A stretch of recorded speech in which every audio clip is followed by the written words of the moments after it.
The Secret Teachings of All Ages, an encyclopedic outline of Masonic, Hermetic, Kabbalistic, and Rosicrucian symbolical philosophy, being an interpretation of the secret teachings concealed within the rituals, allegories, and mysteries of the ages.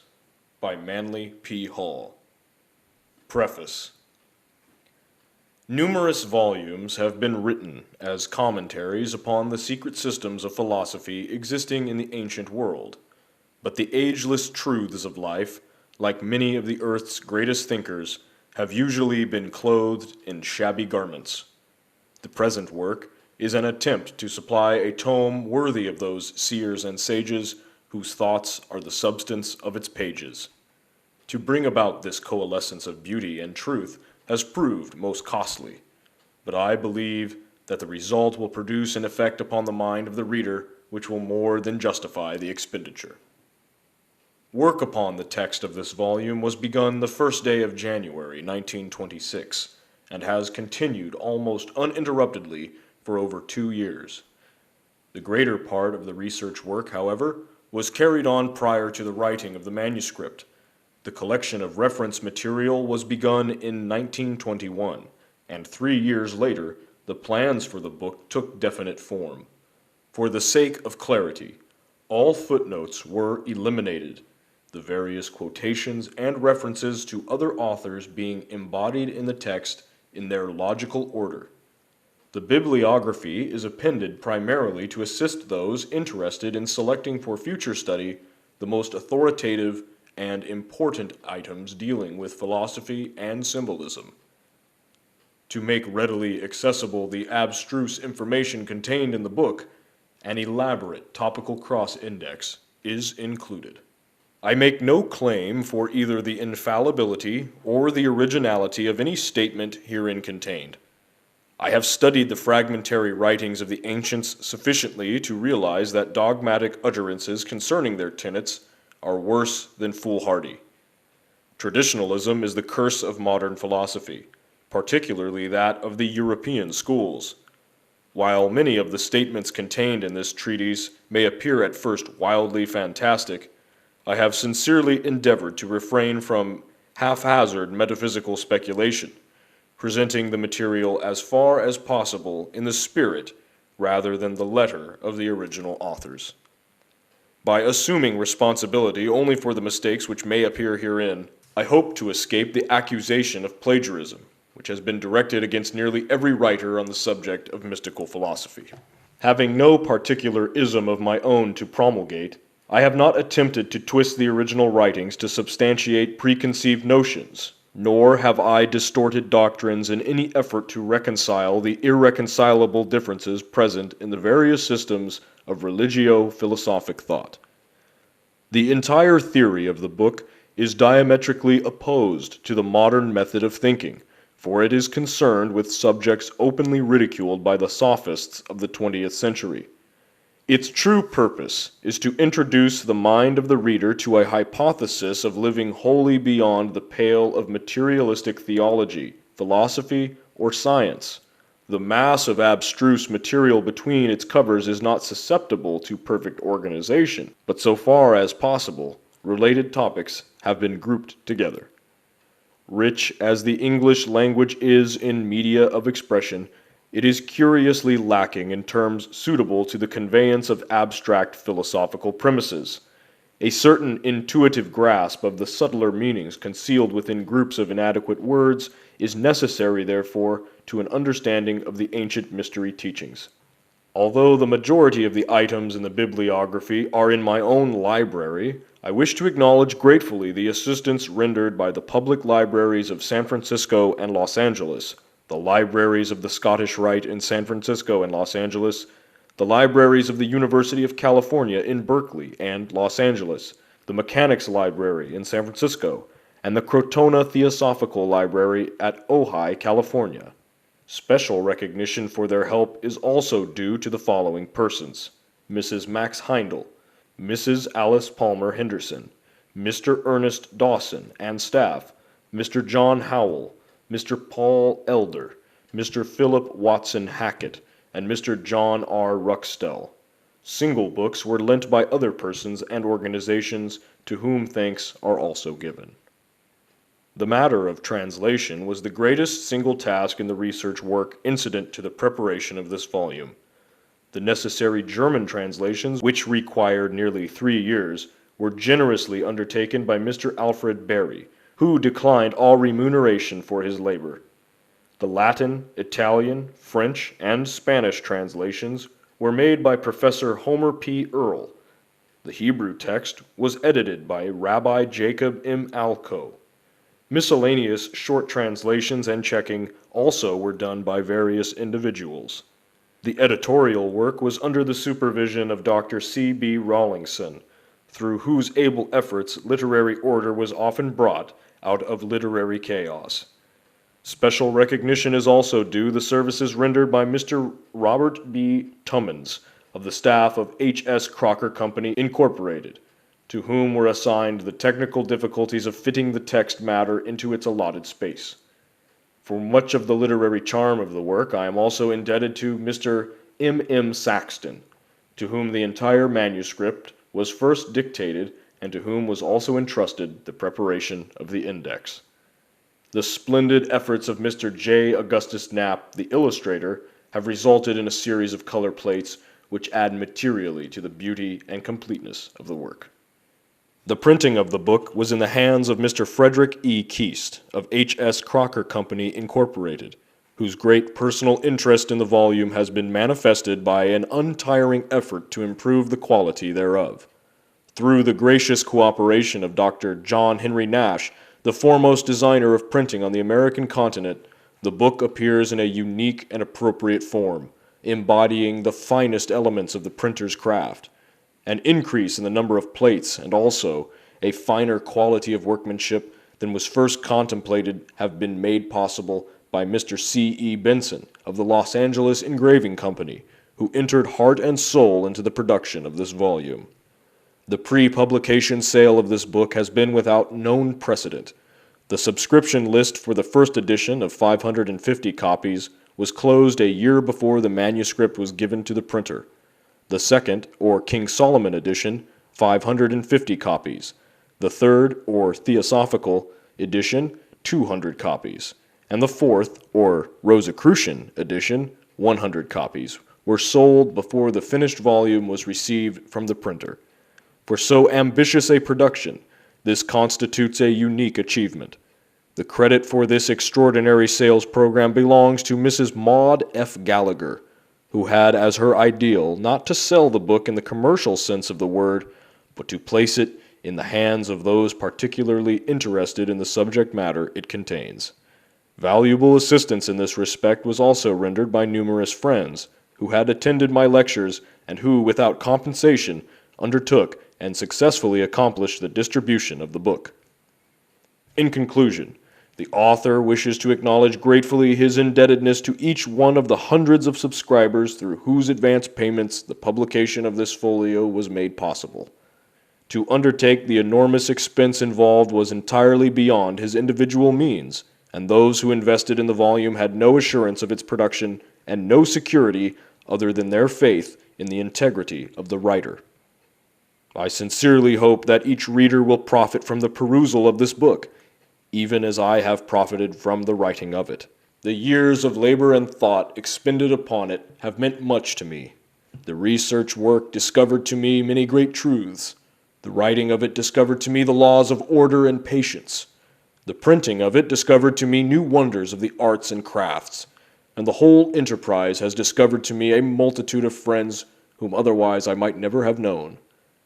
And so, in the words of John Bunyan, I penned it down until at last it came to be, for length and breadth, the bigness which you see. Manly P. Hall, Los Angeles, California, May 28, 1928. Introduction. Philosophy is the science of estimating values. The superiority of any state or substance over another is determined by philosophy. By assigning a position of primary importance to what remains when all that is secondary has been removed, philosophy thus becomes the true index of priority or emphasis in the realm of speculative thought.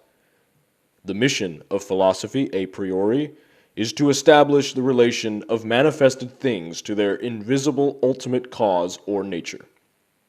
Philosophy, writes William Hamilton, quote, has been defined as the science of things divine and human and of the causes in which they are contained, Cicero, the science of effects by their causes, Hobbes, the science of sufficient reasons, Leibniz, the science of things possible inasmuch as they are possible, Wolff, the science of things evidently deduced from first principles, Descartes, the science of truths, sensible and abstract, de Condillac, the application of reason to its legitimate objects, Tinnemann, the science of the relations of all knowledge to the necessary ends of human reason, Kant, the science of the original form of the ego or mental self, Krug, the science of sciences, Fichte, the science of the absolute, von Schelling, the science of the absolute indifference of the ideal and real, von Schelling, or the identity of identity and non-identity, Hegel. End quote. See lectures on metaphysics and logic. The 6 headings under which the disciplines of philosophy are commonly classified are metaphysics, which deals with such abstract subjects as cosmology, theology, and the nature of being; logic, which deals with the laws governing rational thinking, or as it has been called, quote, the doctrine of fallacies, end quote. Ethics, which is the science of morality, individual responsibility, and character, concerned chiefly with an effort to determine the nature of good; psychology, which is devoted to investigation and classification of those forms of phenomena referable to a mental origin; epistemology, which is the science concerned primarily with the nature of knowledge itself, and the question of whether it may exist in an absolute form; and aesthetics, which is the science of the nature of and the reactions awakened by the beautiful, the harmonious, the elegant, and the noble. Plato regarded philosophy as the greatest good ever imparted by divinity to man. In the 20th century, however, it has become a ponderous and complicated structure of arbitrary and irreconcilable notions, yet each substantiated by almost incontestable logic. The lofty theorems of the old academy, which Iamblichus likened to the nectar and ambrosia of the gods, have been so adulterated by opinion, which Heraclitus declared to be a falling sickness of the mind, that the heavenly mead would now be quite unrecognizable to this great Neoplatonist. Convincing evidence of the increasing superficiality of modern scientific and philosophic thought is its persistent drift towards materialism. When the great astronomer Laplace was asked by Napoleon why he had not mentioned God in his Traité de la Mécanique Céleste, the mathematician naively replied, quote, "Sire, I had no need for that hypothesis." End quote. In his treatise on atheism, Sir Francis Bacon tersely summarizes the situation thus, quote, "A little philosophy inclineth man's mind to atheism, but depth in philosophy bringeth men's minds about to religion." End quote. The Metaphysics of Aristotle opens with these words, quote, "All men naturally desire to know." End quote. To satisfy this common urge, the unfolding human intellect has explored the extremities of imaginable space without, and the extremities of imaginable self within, seeking to estimate the relationship between the one and the all, the effect and the cause, nature and the groundwork of nature, the mind and the source of the mind, the spirit and the substance of the spirit, the illusion and the reality. An ancient philosopher once said, quote, "He who has not even a knowledge of common things is a brute among men. He who has an accurate knowledge of human concerns alone is a man among brutes. But he who knows all that can be known by intellectual energy is a god among men." End quote. Man's status in the natural world is determined, therefore, by the quality of his thinking. He whose mind is enslaved to his bestial instincts is philosophically not superior to the brute. He whose rational faculties ponder human affairs is a man, and he whose intellect is elevated to the consideration of divine realities is already a demigod, for his being partakes of the luminosity with which his reason has brought him into proximity. In his encomium of the science of sciences, Cicero is led to exclaim, quote, "O philosophy, life's guide, O searcher out of virtue and expeller of vices, what could we and every age of men have been without thee? Thou hast produced cities, thou hast called men scattered about into the social enjoyment of life." End quote. In this age, the word philosophy has little meaning unless accompanied by some other qualifying term. The body of philosophy has been broken up into numerous isms more or less antagonistic, which have become so concerned with the effort to disprove each other's fallacies that the sublimer issues of divine order and human destiny have suffered deplorable neglect. The ideal function of philosophy is to serve as the stabilizing influence in human thought. By virtue of its intrinsic nature, it should prevent man from ever establishing unreasonable codes of life. Philosophers themselves, however, have frustrated the ends of philosophy by exceeding in their wool-gathering those untrained minds whom they are supposed to lead in the straight and narrow path of rational thinking. To list and classify any but the more important of the now recognized schools of the philosophy is beyond the space limitations of this volume. The vast area of speculation covered by philosophy will be appreciated best after a brief consideration of a few of the outstanding systems of philosophic discipline which have swayed the world of thought during the last 26 centuries. The Greek school of philosophy had its inception with the 7 immortalized thinkers, upon whom was first conferred the appellation of Sophos, the wise. According to Diogenes Laertius, these were Thales, Solon, Chelon, Pittacus, Bias, Leobulus, and Periander. Water was conceived by Thales to be the primal principle or element, upon which the earth floated like a ship, and earthquakes were the result of disturbances in this universal sea. Since Thales was an Ionian, the school perpetuating his tenets became known as the Ionic. He died in 546 BC, and was succeeded by Anaximander, who in turn was followed by Anaximenes, Anaxagoras, and Archelaus, with whom the Ionic school ended. Anaximander, differing from his master Thales, declared measureless and indefinable infinity to be the principle from which all things were generated. Anaximenes asserted air to be the first element of the universe, that souls and even the deity itself were composed of it. Anaxagoras, whose doctrine savors of atomism, held God to be, quote, "an infinite, self-moving mind, that this divine infinite mind, not enclosed in any body, is the efficient cause of all things. Out of the infinite matter consisting of similar parts, everything being made according to its species by the divine mind, who, when all things were at first confusedly mingled together, came and reduced them to order." End quote. Archelaus declared the principle of all things to be twofold: mind, which was incorporeal, and air, which was corporeal, the rarefaction and condensation of the latter resulting in fire and water respectively. The stars were conceived by Archelaus to be burning iron plates. Heraclitus, who lived from 536 to 470 BC, and is sometimes included in the Ionic school, in his doctrine of change and eternal flux, asserted fire to be the first element and also the state into which the world would ultimately be reabsorbed. The soul of the world he regarded as an exhalation from its humid parts, and he declared the ebb and flow of the sea to be caused by the sun.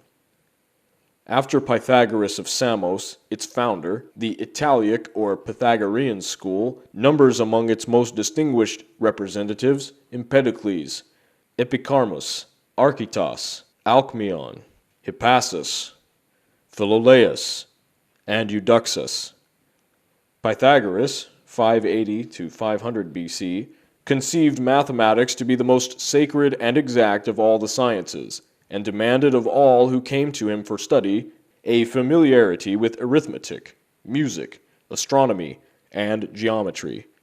He laid special emphasis upon the philosophic life as a prerequisite to wisdom.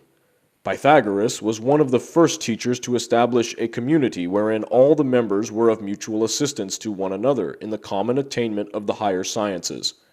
He also introduced the discipline of retrospection as essential to the development of the spiritual mind.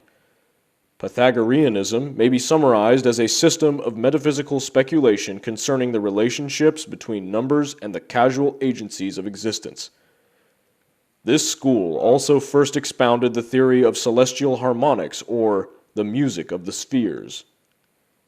John Reuchlin said of Pythagoras that he taught nothing to his disciples before the discipline of silence, silence being the first rudiment of contemplation. In his Sophist, Aristotle credits Empedocles with the discovery of rhetoric. Both Pythagoras and Empedocles accepted the theory of transmigration, the latter saying, quote, "A boy I was, then did a maid become, a plant, bird, fish, and in the vast sea swum." End quote. Archytas is credited with invention of the screw and the crane. Pleasure he declared to be a pestilence because it was opposed to the temperance of the mind. He considered a man without deceit to be as rare as a fish without bones. The Eleatic sect was founded by Xenophanes, 570 to 480 BC, who was conspicuous for his attacks upon the cosmologic and theogonic fables of Homer and Hesiod. Xenophanes declared that God was, quote, "one and incorporeal, in substance and figure round, in no way resembling man, that he is all sight and all hearing, but breathes not, that he is all things, the mind and wisdom, not generate, but eternal, impassible, immutable, and rational." End quote. Xenophanes believed that all existing things were eternal, that the world was without beginning or end, and that everything which was generated was subject to corruption. He lived to great age and is said to have buried his sons with his own hands. Parmenides studied under Xenophanes, but never entirely subscribed to his doctrines. Parmenides declared the senses to be uncertain and reason the only criterion of truth. He first asserted the earth to be round, and also divided its surface into zones of heat and cold. Melissus, who is included in the Eleatic school, held many opinions in common with Parmenides. He declared the universe to be immovable because, occupying all space, there was no place to which it could be moved. He further rejected the theory of a vacuum in space. Zeno of Elea also maintained that a vacuum could not exist. Rejecting the theory of motion, he asserted that there was but one God who was an eternal, ungenerated being. Like Xenophanes, he conceived deity to be spherical in shape. Leucippus held the universe to consist of two parts, one full and the other a vacuum.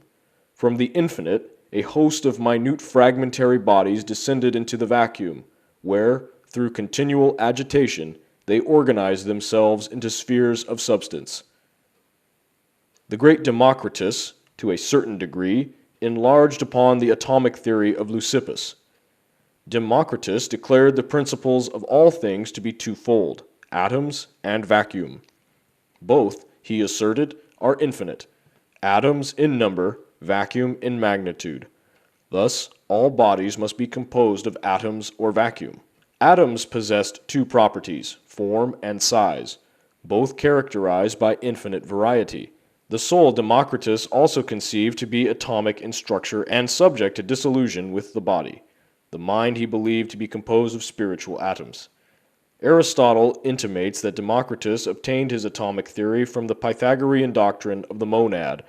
Among the Eleatics are also included Protagoras and Anaxarchus. Socrates, 469 to 399 BC, the founder of the Socratic sect, being fundamentally a skeptic, did not force his opinions upon others, but through the medium of questionings caused each man to give expression to his own philosophy. According to Plutarch, Socrates conceived every place as appropriate for teaching in that the whole world was a school of virtue. He held that the soul existed before the body, and, prior to immersion therein, was endowed with all knowledge, that when the soul entered into the material form it became stupefied, but that by discourses upon sensible objects it was caused to reawaken and to recover its original knowledge. On these premises was based his attempt to simulate the soul power through irony and inductive reasoning. It has been said of Socrates that the whole subject of his philosophy was man.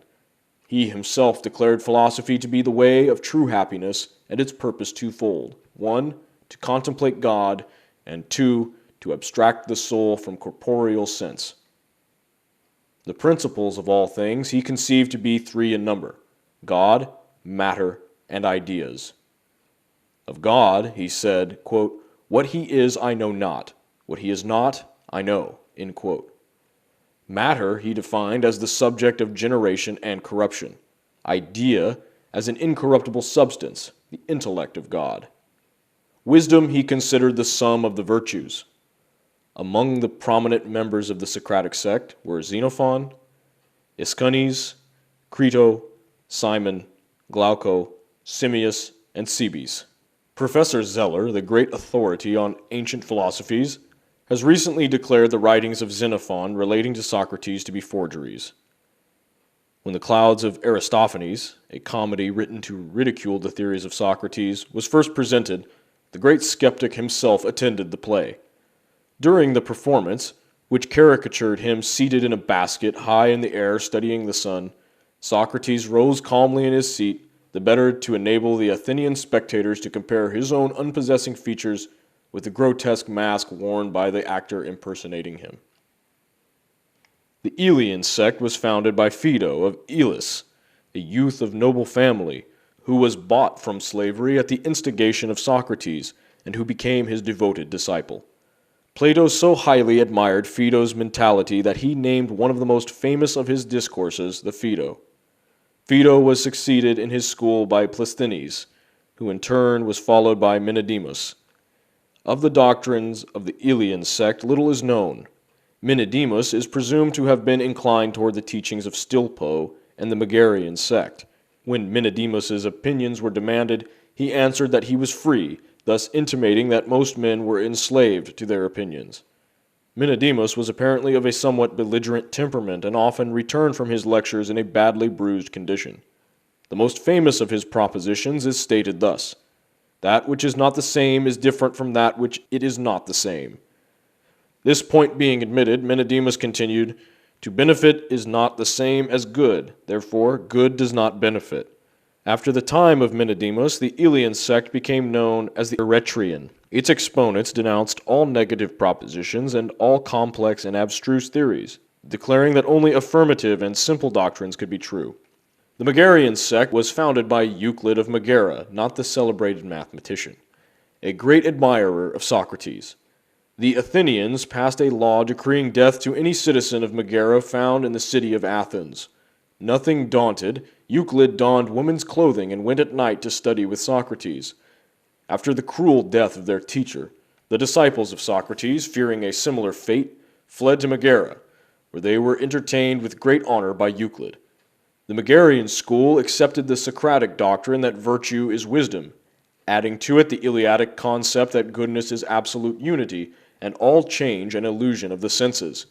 Euclid maintained that good has no opposite and therefore evil does not exist. Being asked about the nature of the gods, he declared himself ignorant of their disposition, save that they hated curious persons. The Megarians are occasionally included among the dialectic philosophers. Euclid, who died in 374 BC, was succeeded in his school by Eubylides, among whose disciples were Alexinus and Apollonius Cronus. Euphantus, who lived to great age and wrote many tragedies, was among the foremost followers of Eubylides. Diodorus is usually included in the Megarian school, having heard Eubylides lecture. According to legend, Diodorus died of grief because he could not answer instantly certain questions asked him by Stilpo, at one time master of the Megarian school. Diodorus held that nothing can be moved, since to be moved it must be taken out of the place in which it is, and put into the place where it is not, which is impossible, because all things must always be in the places where they are. The Cynics were a sect founded by Antisthenes of Athens, 444 to 365 BC, a disciple of Socrates. Their doctrine may be described as an extreme individualism which considers man as existing for himself alone and advocates surrounding him by inharmony, suffering, and duress, need that he may thereby be driven to retire more completely into his own nature. The Cynics renounced all worldly possessions, living in the rudest shelters and subsisting upon the coarsest and simplest food. On the assumption that the gods wanted nothing, the Cynics affirmed that those whose needs were fewest consequently approached closest to the divinities. Being asked what he gained by a life of philosophy, Antisthenes replied that he had learned how to converse with himself. Diogenes of Sinopus is remembered chiefly for the tub at the Metrome, which for many years served him as a home. The people of Athens loved the beggar philosopher, and when a youth in jest bored holes in the tub, the city presented Diogenes with a new one and punished the youth. Diogenes believed that nothing in life can be rightly accomplished without exercitation. He maintained that everything in the world belongs to the wise, a declaration which he proved by the following logic. Quote, "All things belong to the gods. The gods are friends to wise persons.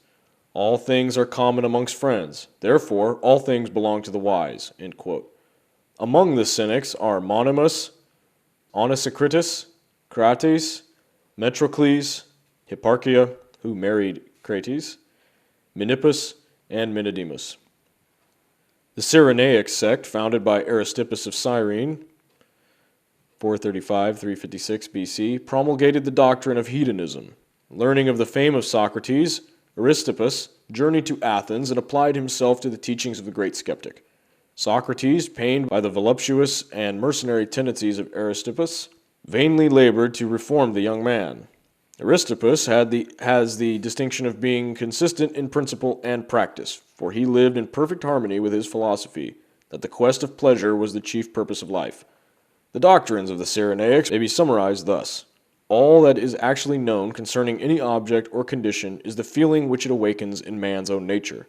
In the sphere of ethics, that which awakens the most pleasant feeling is consequently to be esteemed as the greatest good. Emotional reactions are classified as pleasant or gentle, harsh and mean. The end of pleasant emotion is pleasure, the end of harsh emotion grief, and the end of mean emotion nothing. Through mental perversity, some men do not desire pleasure. In reality, however, pleasure, especially of a physical nature, is the true end of existence, and exceeds in every way mental and spiritual enjoyments. Pleasure, furthermore, is limited wholly to the moment. Now is the only time. The past cannot be regarded without regret, and the future cannot be faced without misgiving. Therefore, neither is conducive to pleasure. No man should grieve, for grief is the most serious of all diseases. Nature permits man to do anything he desires. He is limited only by his own laws and customs. A philosopher is one free from envy, love, and superstition, and whose days are one long round of pleasure. Indulgence was thus elevated by Aristippus to the chief position among the virtues. He further declared philosophers to differ markedly from other men in that they alone would not change the order of their lives if all the laws of men were abolished. Among prominent philosophers influenced by the Cyrenaic doctrines were Hegesias, Anaxagoras, Theodorus, and Bion. The sect of academic philosophers instituted by Plato, 427 to 347 BC, was divided into three major parts: the Old, the Middle, and the New Academy. Among the old academics were Speusippus, Xenocrates, Polemon, Crates, and Crantor. Archelaus instituted the Middle Academy, and Carneades founded the New. Chief among the masters of Plato was Socrates. Plato traveled widely and was initiated by the Egyptians into the profundities of Hermetic philosophy. He also derived much from the doctrines of the Pythagoreans. Cicero describes the threefold constitution of Platonic philosophy as comprising ethics, physics, and dialectics. Plato defined good as threefold in character: good in the soul, expressed through the virtues; good in the body, expressed through the symmetry and endurance of the parts; and good in the external world, expressed through social position and companionship. In the book of Speusippus, on Platonic definitions, that great Platonist thus defines God, quote, "a being that lives immortally by means of himself alone, sufficing for his own blessedness, the eternal essence, cause of his own goodness." End quote. According to Plato, the One is the term most suitable for defining the Absolute, since the whole precedes the parts and diversity is dependent on unity, but unity not on diversity. The One, moreover, is before being, for to be is an attribute or condition of the One. Platonic philosophy is based upon the postulation of three orders of being: that which moves unmoved, that which is self-moved, and that which is moved. That which is immovable but moves is anterior to that which is self-moved, which likewise is anterior to that which it moves.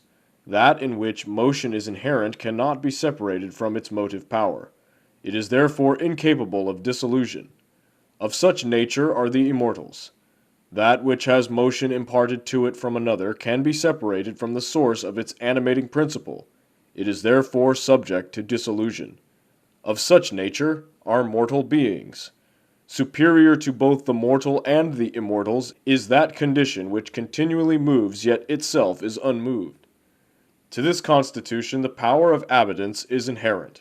It is therefore the divine permanence upon which all things are established. Being nobler even than self-motion, the unmoved mover is the first of all dignities. The Platonic discipline was founded upon the theory that learning is really reminiscence, or the bringing into objectivity of knowledge formerly acquired by the soul in a previous state of existence. At the entrance of the Platonic school in the academy were written the words, quote, "Let none ignorant of geometry enter here." End quote. After the death of Plato, his disciples separated into two groups. One, the academics, continued to meet in the academy where once he had presided. The other, the Peripatetics, removed to the Lyceum under the leadership of Aristotle. Plato recognized Aristotle as his greatest disciple, and, according to Philoponus, referred to him as the mind of the school. If Aristotle were absent from the lectures, Plato would say, "The intellect is not here." Of the prodigious genius of Aristotle, Thomas Taylor writes in his introduction to the Metaphysics, quote, "When we consider that he was not only well acquainted with every science, as his works abundantly evince, but that he wrote on almost every subject which is comprehended in the circle of human knowledge, and this with matchless accuracy and skill, we know not which to admire most, the penetration or extent of his mind." End quote. Of the philosophy of Aristotle, the same author says, quote, "The end of Aristotle's moral philosophy is perfection through the virtues, and the end of his contemplative philosophy an union with the one principle of all things." End quote. Aristotle conceived philosophy to be twofold: practical and theoretical. Practical philosophy embraced ethics and politics; theoretical philosophy, physics and logic. Metaphysics he considered to be the science concerning that substance which has the principle of motion and rest inherent to itself. To Aristotle, the soul is that by which man first lives, feels, and understands. Hence to the soul he assigned three faculties: nutritive, sensitive, and intellective. He further considered the soul to be twofold: rational and irrational, and in some particulars elevated the sense perceptions above the mind. Aristotle defined wisdom as the science of first causes. The four major divisions of his philosophy are dialectics, physics, ethics, and metaphysics. God is defined as the first mover, the best of beings, an immovable substance, separate from sensible things, void of corporeal quantity, without parts, and indivisible. Platonism is based on a priori reasoning, Aristotelianism upon a posteriori reasoning. Aristotle taught his pupil, Alexander the Great, to feel that if he had not done a good deed, he had not reigned that day. Among his followers were Theophrastus, Strato, Lyco, Aristo, Critolus, and Diodorus. Of skepticism, as propounded by Pyrrho of Elis, 365 to 275 BC, and by Timon, Sextus Empiricus said that those who seek must find or deny they have found or can find or persevere in the inquiry. Those who suppose they have found truth are called dogmatists. Those who think it incomprehensible are the academics. Those who still seek are the skeptics. The attitude of skepticism towards the knowable is summed up by Sextus Empiricus in the following words, quote, "But the chief ground of skepticism is that to every reason there is an opposite reason equivalent, which makes us forbear to dogmatize." End quote. The skeptics were strongly opposed to the dogmatists and were agnostic in that they held the accepted theories regarding deity to be self-contradictory and undemonstratable. How, asked the skeptic, can we indubiate knowledge of God, knowing not his substance, form, or place? For, while philosophers disagree irreconcilably on these points, their conclusions cannot be considered as undoubtedly true. Since absolute knowledge was considered unattainable, the skeptics declared the end of their discipline to be in opinatives, in disturbance, in impulsives, moderation, and in disquietives, suspension. The sect of the Stoics was founded by Zeno, 340 to 265 BC, the Citian, who studied under Crates the Cynic, from which sect the Stoics had their origin. Zeno was succeeded by Cleanthes, Chrysippus, Zeno of Tanis, Diogenes, Antipater, Panaetius, and Posidonius. Most famous of the Roman Stoics are Epictetus and Marcus Aurelius. The Stoics were essentially pantheists, since they maintained that as there is nothing better than the world is God. Zeno declared that the reason of the world is diffused throughout it as seed. Stoicism is a materialistic philosophy, enjoining voluntary resignation to natural law. Chrysippus maintained that good and evil being contrary, both are necessary since each sustains the other. The soul was regarded as a body distributed throughout the physical form and subject to dissolution with it. Though some of the Stoics held that wisdom prolonged the existence of the soul, actual immortality is not included in their tenets. The soul was said to be composed of 8 parts, the 5 senses, the generative power, the vocal power, and an 8th, or hegemonic part. Nature was defined as God mixed throughout the substance of the world. All things were looked upon as bodies either corporeal or incorporeal. Meekness marked the attitude of the Stoic philosopher. While Diogenes was delivering a discourse against anger, one of his listeners spat contemptuously in his face. Receiving the insult with humility, the great Stoic was moved to retort, quote, "I am not angry, but am in doubt whether I ought to be so or not." End quote. Epicurus of Samos, 340 to 270 BC, was the founder of the Epicurean sect, which in many respects resembles the Cyrenaic sect, but is higher in ethical standards. The Epicureans also posited pleasure as the most desirable state, but conceived it to be a grave and dignified state achieved through renunciation of those mental and emotional inconstancies which are productive of pain and sorrow. Epicurus held that as the pains of the mind and soul are more grievous than those of the body, so the joys of the mind and soul exceed those of the body. The Cyrenaics asserted pleasure to be dependent upon action or motion. The Epicureans claimed rest or lack of action to be equally productive of pleasure. Epicurus accepted the philosophy of Democritus concerning the nature of atoms and based his physics upon this theory. The Epicurean philosophy may be summed up in 4 canons. Quote, 1. Sense is never deceived, and therefore every sensation and every perception of an appearance is true. 2. Opinion follows upon sense and is superadded to sensation, and capable of truth or falsehood. 3. All opinion arrested, or not contradicted by the evidence of sense, is true. 4. An opinion contradicted or not arrested by the evidence of sense is false. End quote. Among the Epicureans, of note, were Metrodorus of Lampsacus, Zeno of Sidon, and Phaedrus. Eclecticism may be defined as the practice of choosing apparently irreconcilable doctrines from antagonistic schools and constructing therefrom a composite philosophic system in harmony with the convictions of the eclectic himself.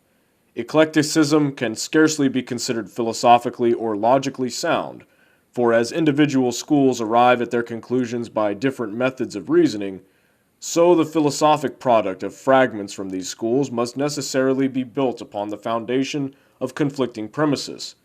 Eclecticism, accordingly, has been designated the layman's cult. In the Roman Empire, little thought was devoted to philosophic theory. Consequently, most of its thinkers were of the eclectic type. Cicero is the outstanding example of early eclecticism, for his writings are a veritable potpourri of invaluable fragments from earlier schools of thought. Eclecticism appears to have had its inception at the moment when men first doubted the possibility of discovering ultimate truth. Observing all so-called knowledge to be mere opinion at best, the less studious furthermore concluded that the wiser course to pursue was to accept that which appeared to be the most reasonable of the teachings of any school or individual. From this practice, however, arose a pseudo-broad-mindedness devoid of the element of preciseness found in true logic and philosophy. The Neo-Pythagorean school flourished in Alexandria during the 1st century of the Christian era. Only 2 names stand out in connection with it, Apollonius of Tyana and Moderatus of Gades. Neo-Pythagoreanism is a link between the older pagan philosophies and Neoplatonism. Like the former, it contained many exact elements of thought derived from Pythagoras and Plato. Like the latter, it emphasized metaphysical speculation and ascetic habits. A striking similarity has been observed by several authors between Neo-Pythagoreanism and the doctrines of the Essenes. Special emphasis was laid upon the mystery of numbers, and it is possible that Neo-Pythagoreans had a far wider knowledge of the true teachings of Pythagoras than is available today.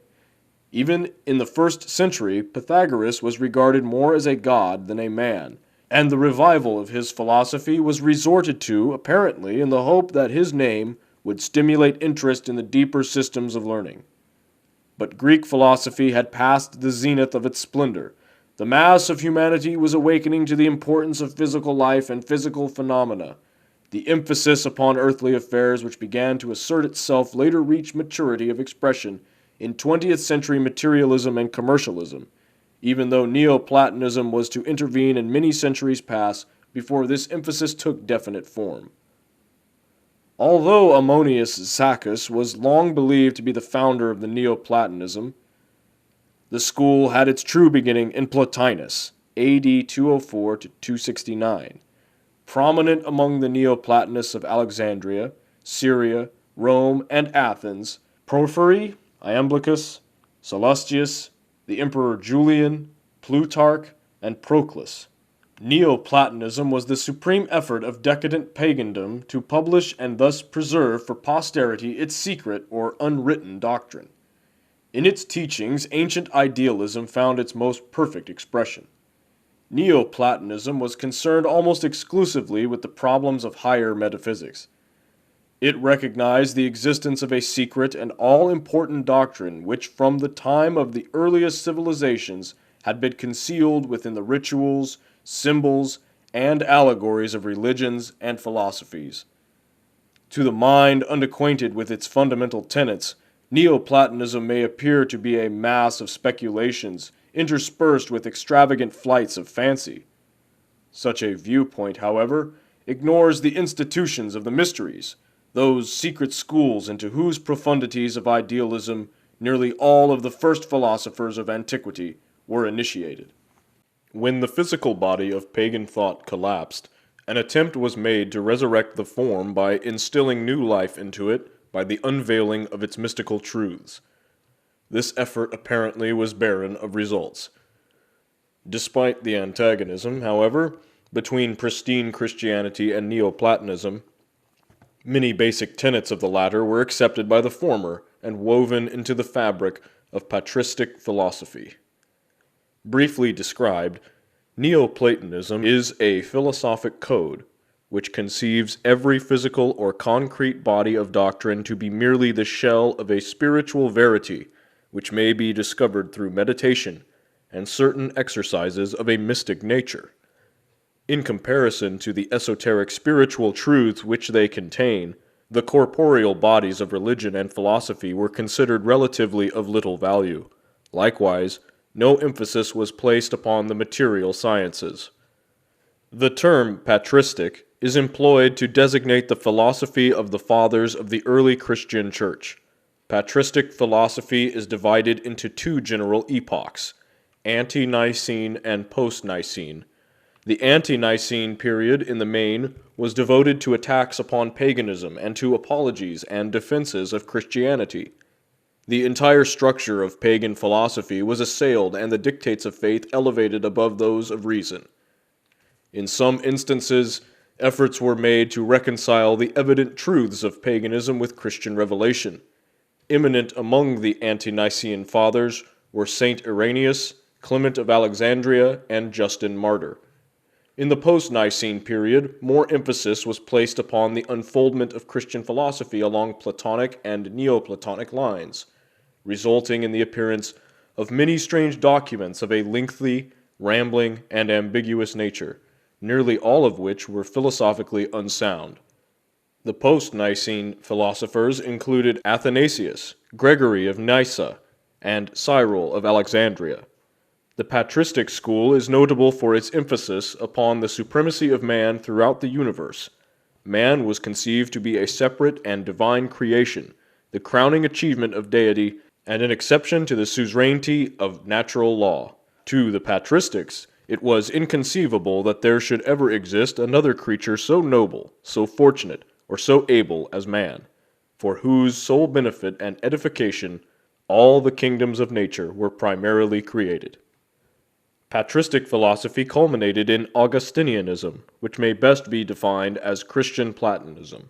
Opposing the Pelagian doctrine that man is the author of his own salvation, Augustinianism elevated the Church and its dogmas to a position of absolute infallibility, a position which it successfully maintained under the Reformation. Gnosticism, a system of emanationism, interpreting Christianity in terms of Greek, Egyptian, and Persian metaphysics, appeared in the latter part of the first century of the Christian era. Practically all the information extant regarding the Gnostics and their doctrines, stigmatized as heresy by the ante-Nicene Church Fathers, is derived from the accusations made against them, particularly from the writings of Saint Irenaeus. In the 3rd century appeared Manichaeism, a dualistic system of Persian origin, which taught that good and evil were forever contending for universal supremacy. In Manichaeism, Christ is conceived to be the principle of redeeming good in contradistinction to the man Jesus, who was viewed as an evil personality. The death of Boethius in the 6th century marked the close of the ancient Greek school of philosophy. The 9th century saw the rise of the new school of scholasticism, which sought to reconcile philosophy with theology. Representative of the main divisions of the scholastic school were the eclecticism of John of Salisbury, the mysticism of Bernard of Clairvaux and Saint Bonaventura, the rationalism of Peter Abelard, the pantheistic mysticism of Meister Eckhart. Among the Arabian Aristotelians were of Avicenna and Averroes. The zenith of scholasticism was reached with the advent of Albertus Magnus and his illustrious disciple, St. Thomas Aquinas. Thomasism, the philosophy of St. Thomas Aquinas, sometimes referred to as the Christian Aristotle, sought to reconcile the various factions of the scholastic school. Thomism was basically Aristotelian, with the added concept that faith is a projection of reason. Scotism, or the doctrine of voluntarism, promulgated by Johann Duns Scotus, a Franciscan scholastic, emphasized the power and efficacy of the individual will as opposed to Thomism. The outstanding characteristic of scholasticism was its frantic effort to cast all European thought in an Aristotelian mold. Eventually, the schoolmen descended to the level of mere word-mongers who picked the words of Aristotle so clean that nothing but the bones remained. It was this decadent school of meaningless verbiage against which Sir Francis Bacon directed his bitter shafts of irony, and which he relegated to the potter's field of discarded notions. The Baconian, or inductive, system of reasoning, where facts are arrived at by a process of observation and verified by experimentation, cleared the way for the schools of modern science. Bacon was followed by Thomas Hobbes, for some time his secretary, who held mathematics to be the only exact science and thought to be essentially a mathematical process. Hobbes declared matter to be the only reality, and scientific investigation to be limited to the study of bodies, the phenomena relative to their probable causes, and the consequences which flow from them under every variety of circumstance. Hobbes laid special stress upon the significance of words, declaring understanding to be the faculty of perceiving the relationship between words and the objects for which they stand. Having broken away from the scholastic and theological schools, post-Reformation, or modern philosophy, experienced a most prolific growth along many diverse lines. According to humanism, man is the measure of all things. Rationalism makes the reasoning faculties the basis of all knowledge. Political philosophy holds that man must comprehend his natural, social, and national privileges. Empiricism declares that alone to be true which is demonstrable by experiment or experience. Moralism emphasizes the necessity of right conduct as a fundamental philosophic tenet. Idealism asserts the realities of the universe to be superphysical, either mental or psychical. Realism, the reverse. And phenomenalism restricts knowledge to facts or events which can be scientifically described or explained. The most recent developments in the field of philosophic thought are behaviorism and neorealism. The former estimates the intrinsic characteristics through an analysis of behavior. The latter may be summed up as the total extinction of idealism. Baruch de Spinoza, the eminent Dutch philosopher, conceived God to be the substance absolutely self-existent and needing no other conception besides itself to render it complete and intelligible. The nature of this being was held by Spinoza to be comprehensible only through its attributes, which are extension and thought. These combine to form an endless variety of aspects or modes. The mind of man is one of the modes of infinite thought, the body of man one of the modes of infinite extension. Through reason, man is enabled to elevate himself above the illusionary world of the senses and find eternal repose in perfect union with the divine essence. Spinoza, it has been said, deprived God of all personality, making deity synonymous with the universe.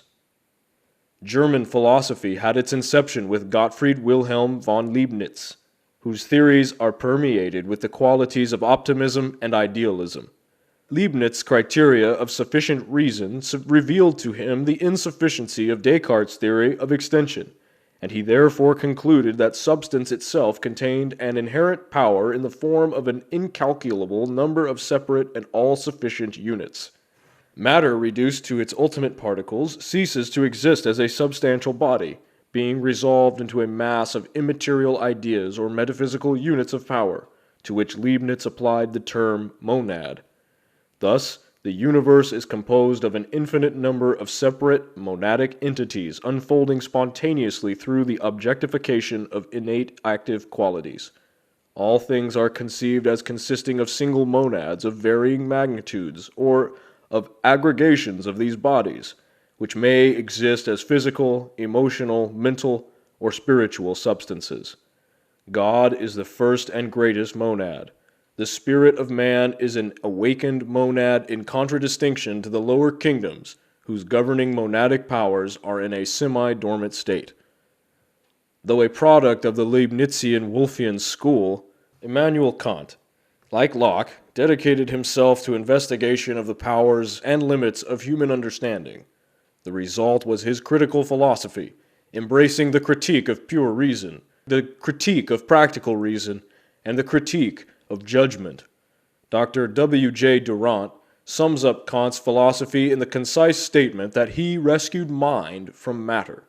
The mind Kant conceived to be the selector and coordinator of all perceptions, which in turn are the result of sensations grouping themselves about some external object. In the classification of sensations and ideas, the mind employs certain categories of sense, time, and space, of understanding, quality, relation, modality, and causation, and the unity of apperception. Being subject to mathematical laws, time and space are considered absolute and sufficient bases for exact thinking. Kant's practical reason declared that while the nature of noumenon could never be comprehended by the reason, the fact of morality proves the existence of three necessary postulates: free will, immortality, and God. In the Critique of Judgment, Kant demonstrates the union of the noumenon and the phenomenon in art and biological evolution. German super-intellectualism is the outgrowth of an overemphasis of Kant's theory of the autocratic supremacy of the mind over sensation and thought. The philosophy of Johann Gottlieb Fichte was a projection of Kant's philosophy, wherein he attempted to unite Kant's practical reason with his pure reason. Fichte held that the known is merely the contents of the consciousness of the knower, and that nothing can exist to the knower until it becomes part of those contents. Nothing is actually real, therefore, except the facts of one's own mental experience. Recognizing the necessity of certain objective realities, Friedrich Wilhelm Joseph von Schelling, who succeeded Fichte in the chair of philosophy at Jena, first employed the doctrine of identity as the groundwork for a complete system of philosophy. Whereas Fichte regarded self as the absolute, von Schelling conceived infinite and eternal mind to be the all-pervading cause. Realization of the absolute is made possible by intellectual intuition, which, being a superior or spiritual sense, is able to disassociate itself from both subject and object. Kant's categories of space and time von Schelling conceived to be positive and negative respectively, and material existence the result of the reciprocal action of these two expressions. Von Schelling also held that the absolute, in its process of self-development, proceeds according to a law or rhythm consisting of three movements. The first, a reflective movement, is the attempt of the infinite to embody itself in the finite. The second, that of subsumption, is the attempt of the absolute to return to the infinite after involvement in the finite. The third, that of reason, is the neutral point wherein the two former movements are blended. Georg Wilhelm Friedrich Hegel considered the intellectual intuition of von Schelling to be philosophically unsound, and hence turned his attention to the establishment of a system of philosophy based upon pure logic. Of Hegel it has been said that he began with nothing, and showed with logical precision how everything had proceeded from it in logical order. Hegel elevated logic to a position of supreme importance, in fact, as a quality of the absolute itself. God he conceived to be a process of unfolding, which never attains to the condition of unfoldment. In like manner, thought is without either beginning or end. Hegel further believed that all things owe their existence to their opposites, and that all opposites are actually identical. Thus, the only existence is the relationship of opposites to each other, through whose combinations new elements are produced. As the divine mind is an eternal process of thought never accomplished, Hegel assails the very foundation of theism, and his philosophy limits immortality to the ever-flowing deity alone. Evolution is consequently the never-ending flow of divine consciousness out of itself. All creation, though continually moving, never arrives at any state other than that of ceaseless flow. Johann Friedrich Hebart's philosophy was a realistic reaction from the idealism of Fichte and von Schelling. To Herbart, the true basis of philosophy was the great mass of phenomena continually moving through the human mind. Examination of phenomena, however, demonstrates that a great part of it is unreal, at least incapable of supplying the mind with actual truth. To correct the false impressions caused by phenomena and discover reality, Herbart believed it necessary to resolve phenomena into separate elements, for reality exists in the elements and not in the whole. He stated that objects can be classified by three general terms: thing, matter, and mind. The first, a unit of several properties; the second, an existing object; the third, a self-conscious being. All three notions give rise, however, to certain contradictions, with whose solution Herbart is primarily concerned. For example, consider matter. Though capable of filling space, if reduced to its ultimate state, it consists of incomprehensibly minute units of divine energy occupying no physical space whatsoever. The true subject of Arthur Schopenhauer's philosophy is the will. The object of his philosophy is the elevation of the mind to the point where it is capable of controlling the will. Schopenhauer likens the will to a strong blind man who carries on his shoulders the intellect, which is a weak lame man possessing the power of sight. The will is the tireless cause of manifestation, and every part of nature the product of will. The brain is the product of the will to know, the hand the product of the will to grasp. The entire intellectual and emotional constitutions of man are subservient to the will and are largely concerned with the effort to justify the dictates of the will. Thus, the mind creates elaborate systems of thought simply to prove the necessity of the thing willed. Genius, however, represents the state wherein the intellect has gained supremacy over the will, and the life is ruled by reason and not by impulse. The strength of Christianity, said Schopenhauer, lay in its pessimism and conquest of individual will. His own religious viewpoints resembled closely the Buddhistic. To him, nirvana represented the subjugation of will, life the manifestation of the blind will to live. He viewed as a misfortune, claiming that the true philosopher was one who, recognizing the wisdom of death, resisted the inherent urge to reproduce his kind. Of Friedrich Wilhelm Nietzsche, it has been said that his peculiar contribution to the cause of human hope was the glad tidings that God had died of pity.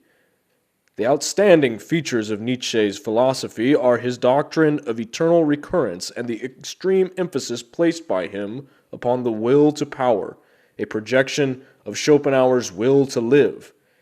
Nietzsche believed the purpose of existence to be the production of a type of all-powerful individual, designated by him the Superman.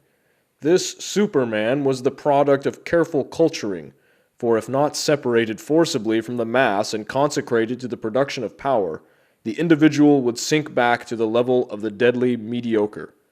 Love, Nietzsche said, should be sacrificed to the production of the Superman, and those only should marry who are best fitted to produce this outstanding type.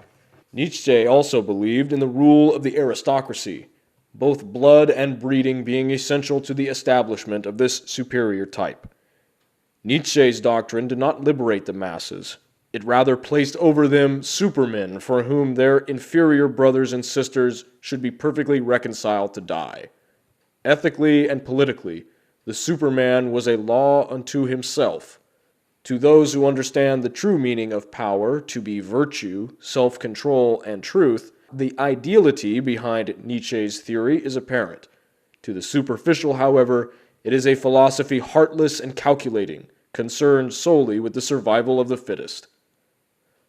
Of the other German schools of philosophic thought, limitations of space preclude detailed mention. The more recent developments of the German school are Freudianism and relativism, often called the Einstein theory. The former is a system of psychoanalysis through psychopathic and neurological phenomena. The latter attacks the accuracy of mechanical principles dependent upon the present theory of velocity. René Descartes stands at the head of the French school of philosophy and shares with Sir Francis Bacon the honor of founding the systems of modern science and philosophy. As Bacon based his conclusions upon observation of external things, so Descartes founded his metaphysical philosophy upon observation of internal things. Cartesianism, the philosophy of Descartes, first eliminates all things and then replaces as fundamental those premises without which existence is impossible.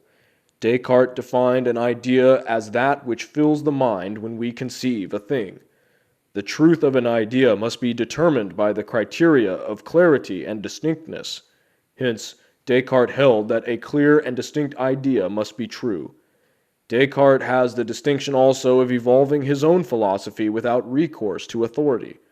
Consequently, his conclusions are built up from the simplest of premises and grow in complexity as the structure of his philosophy takes form. The positive philosophy of Auguste Comte is based upon the theory that the human intellect develops through three stages of thought. The first and lowest stage is theological, the second metaphysical, and the third and highest positive. Thus, theology and metaphysics are the feeble intellectual efforts of humanity's child mind, and positivism is the mental expression of the adult intellect. In his Cours de philosophie positive, Comte writes, quote, "In the final, the positive state, the mind has given over the vain search after absolute notions, the origin and destination of the universe, and the causes of phenomena, and applies itself to the study of their laws, that is, their invariable relations of succession and resemblance. Reasoning and observation, duly combined, are the means of this knowledge." End quote. Comte's theory is described as an enormous system of materialism. According to Comte, it was formerly said that the heavens declare the glory of God, but now they only recount the glory of Newton and Laplace. Among the French schools of philosophy are traditionalism, often applied to Christianity, which esteems tradition as the proper foundation for philosophy; the sociological school, which regards humanity as one vast social organism; the encyclopedists, whose efforts to classify knowledge according to the Baconian system revolutionized European thought; Voltaireism, which assailed the divine origin of the Christian faith and adopted an attitude of extreme skepticism toward all matters pertaining to theology; and Neo-criticism, a French revision of the doctrines of Immanuel Kant. Henri Bergson, the intuitionalist, undoubtedly the greatest living French philosopher, presents a theory of mystic anti-intellectualism founded upon the premise of creative evolution. His rapid rise to popularity is due to his appeal to the finer sentiments in human nature, which rebel against the hopelessness and helplessness of materialistic science and realistic philosophy. Bergson sees God as life continually struggling against the limitations of matter. He even conceives the possible victory of life over matter, and in time, the annihilation of death. Applying the Baconian method to the mind, John Locke, the great English philosopher, declared that everything which passes through the mind is a legitimate object of mental philosophy, and that these mental phenomena are as real and valid as the objects of any other science. In his investigations of the origin of phenomena, Locke departed from the Baconian requirement that it was first necessary to make a natural history of facts. The mind was regarded by Locke to be blank until experience is inscribed upon it. Thus the mind is built up of received impressions plus reflection. The soul, Locke believed, to be incapable of apprehension of deity, and man's realization or cognition of God to be merely an inference of the reasoning faculty. David Hume was the most enthusiastic and also the most powerful of the disciples of Locke. Attacking Locke's sensationalism, Bishop George Berkeley substituted for it a philosophy founded on Locke's fundamental premises, but which he developed as a system of idealism. Berkeley held that ideas are the real objects of knowledge. He declared it impossible to adduce proof that sensations are occasioned by material objects. He also attempted to prove that matter has no existence. Berkeleyanism holds that the universe is permeated and governed by mind. Thus, the belief in the existence of material objects is merely a mental condition, and the objects themselves may well be fabrications of the mind. At the same time, Berkeley considered it worse than insanity to question the accuracy of the perceptions. For if the power of the perceptive faculties be questioned, man is reduced to a creature incapable of knowing, estimating, or realizing anything whatsoever. In the associationalism of Hartley and Hume was advanced the theory that the association of ideas is the fundamental principle of psychology and the explanation for all mental phenomena. Hartley held that if a sensation be repeated several times, there is a tendency towards its spontaneous repetition, which may be awakened by association with some other idea, even though the object causing the original reaction be absent. The utilitarianism of Jeremy Bentham, Archdeacon Paley, and James and John Stuart Mill declares that to be the greatest good which is the most useful to the greatest number. John Stuart Mill believed that if it is possible through sensation to secure knowledge of the properties of things, it is also possible through a higher state of the mind, that is, intuition or reason, to gain a knowledge of the true substance of things. Darwinism is the doctrine of natural selection and physical evolution. It has been said of Charles Robert Darwin that he determined to banish spirit altogether from the universe and make the infinite and omnipresent mind itself synonymous with the all-pervading powers of an impersonal nature. Agnosticism and Neo-Hegelianism are also noteworthy products of this period of philosophic thought.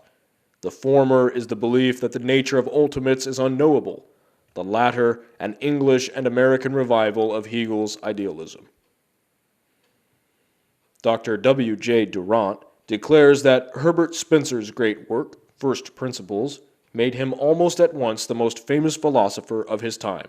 Spencerianism is a philosophic positivism, which describes evolution as an ever-increasing complexity with equilibrium as its highest possible state. According to Spencer, life is a continuous process from homogeneity to heterogeneity, and back from heterogeneity to homogeneity. Life also involves the continual adjustment of internal relations to external relations. Most famous of all Spencer's aphorisms is his definition of deity. Quote, God is infinite intelligence, infinitely diversified through infinite time and infinite space, manifesting through an infinitude of ever-evolving individualities. End quote. The universality of the law of evolution was emphasized by Spencer, who applied it not only to the form, but also to the intelligence behind the form. In every manifestation of being, he recognized the fundamental tendency of unfoldment from simplicity to complexity, observing that when the point of equilibrium is reached, it is always followed by the process of dissolution. According to Spencer, however, disintegration took place only that reintegration might follow upon a higher level of being. The chief position in the Italian school of philosophy should be awarded to Giordano Bruno, who, after enthusiastically accepting Copernicus's theory that the sun is the center of the solar system, declared the sun to be a star and all the stars to be suns. In Bruno's time, the earth was regarded as the center of all creation. Consequently, when he thus relegated the world and man to an obscure corner in space, the effect was cataclysmic. For the heresy of affirming a multiplicity of universes and conceiving cosmos to be so vast that no single creed could fill it, Bruno paid the forfeit of his life. Vicoism is a philosophy based upon the conclusions of Giovanni Battista Vico, who held that God controls his world not miraculously but through natural law.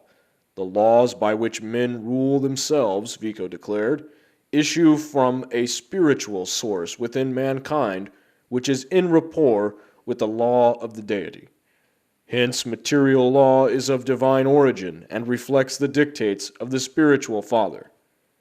The philosophy of ontologism developed by Vincenzo Gioberti, generally considered more as a theologian than a philosopher, posits God as the only being and the origin of all knowledge, knowledge being identical with deity itself.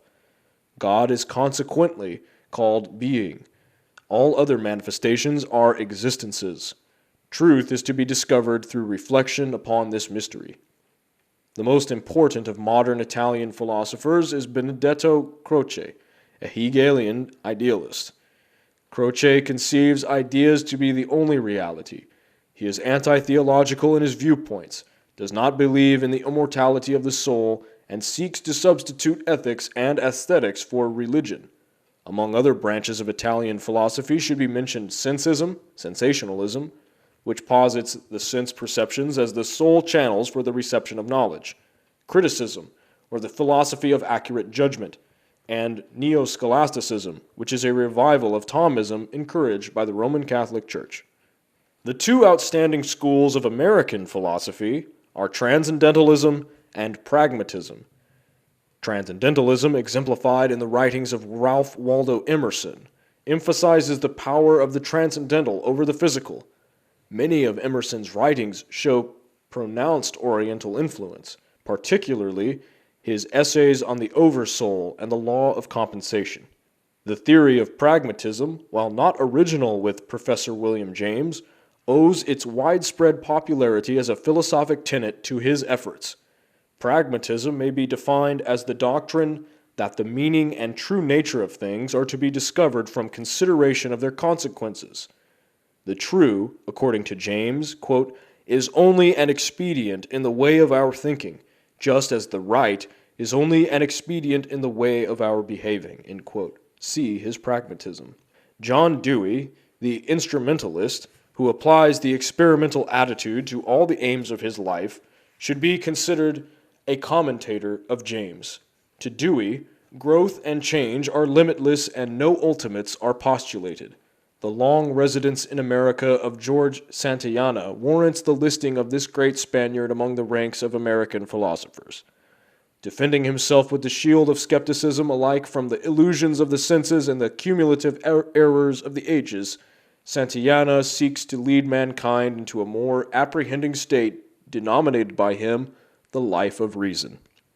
In addition to the authorities already quoted, in the preparation of the foregoing abstract of the main branches of philosophic thought, the present writer has had recourse to Stanley's History of Philosophy, Morel's An Historical and Critical Value of the Speculative Philosophy of Europe in the 19th Century, Singer's Modern Thinkers and Present Problems, Rand's Modern Classical Philosophers, Windelmann's History of Philosophy, Perry's Present Philosophical Tendencies, Hamilton's Lectures on Metaphysics and Logic, and Durant's The Story of Philosophy. Having thus traced the more or less sequential development of philosophic speculation from Thales to James and Bergson, it is now in order to direct the reader's attention to the elements leading to and the circumstances attendant upon the genesis of philosophic thinking. Although the Hellenes proved themselves particularly responsive to the disciplines of philosophy, this science of sciences should not be considered indigenous to them.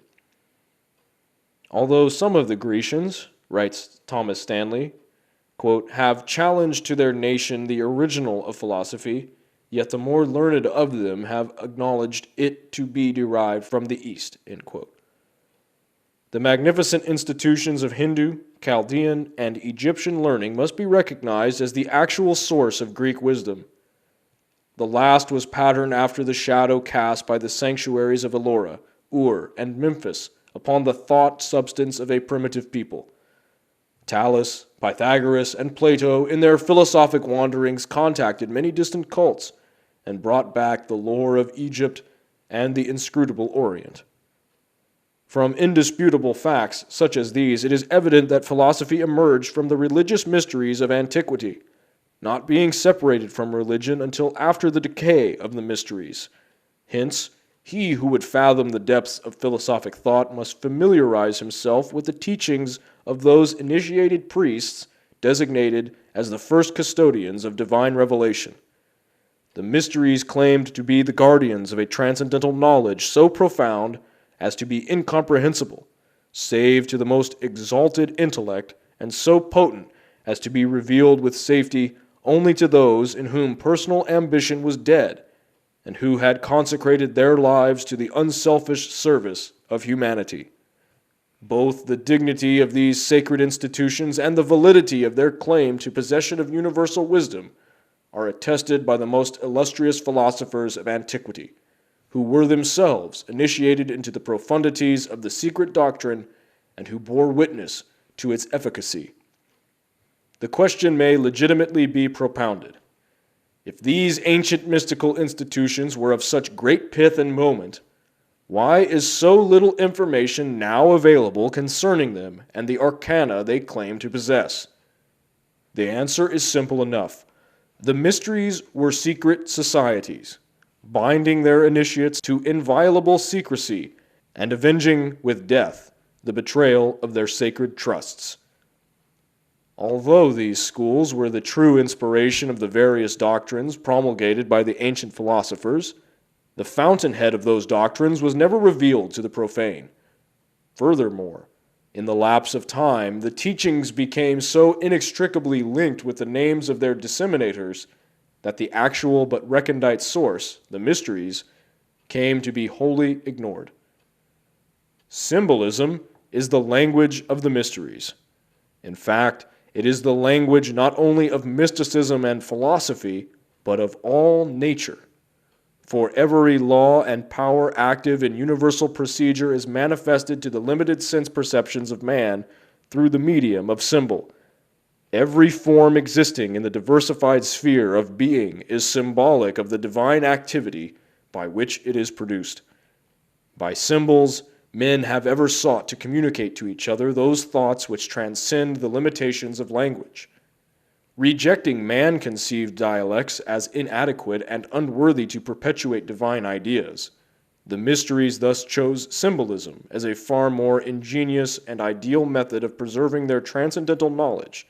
In a single figure, a symbol may both reveal and conceal, for to the wise the subject of the symbol is obvious, while to the ignorant the figure remains inscrutable. Hence, he who seeks to unveil the secret doctrine of antiquity must search for that doctrine not upon the open pages of books, which might fall into the hands of the unworthy, but in the place where it was originally concealed. Far-sighted were the initiates of antiquity. They realized that nations come and go, that empires rise and fall, and that the golden ages of art, science, and idealism are succeeded by the dark ages of superstition. With the needs of posterity foremost in mind, the sages of old went to inconceivable extremes to make certain that their knowledge should be preserved. They engraved it upon the face of mountains and concealed it within the measurements of colossal images, each of which was a geometric marvel. Their knowledge of chemistry and mathematics they hid within mythologies which the ignorant would perpetuate, or in the spans and arches of their temples, which time has not entirely obliterated. They wrote in characters that neither the vandalism of men nor the ruthlessness of the elements could completely efface. Today men gaze with awe and reverence upon the mighty Memons standing alone on the sands of Egypt, or upon the strange terraced pyramids of Palenque.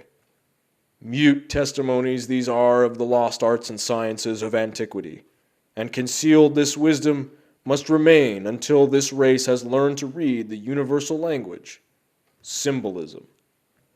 The book to which this is the introduction is dedicated to the proposition that concealed within the emblematic figures, allegories, and rituals of the ancients is a secret doctrine concerning the inner mysteries of life, which doctrine has been preserved in toto among a small band of initiated minds since the beginning of the world. Departing, these illumined philosophers left their formula, that others too might attain to understanding. But lest these secret processes fall into uncultured hands and be perverted, the great arcanum was always concealed in symbol or allegory, and those who can today discover its lost keys may open with them a treasure house of philosophic, scientific, and religious truths.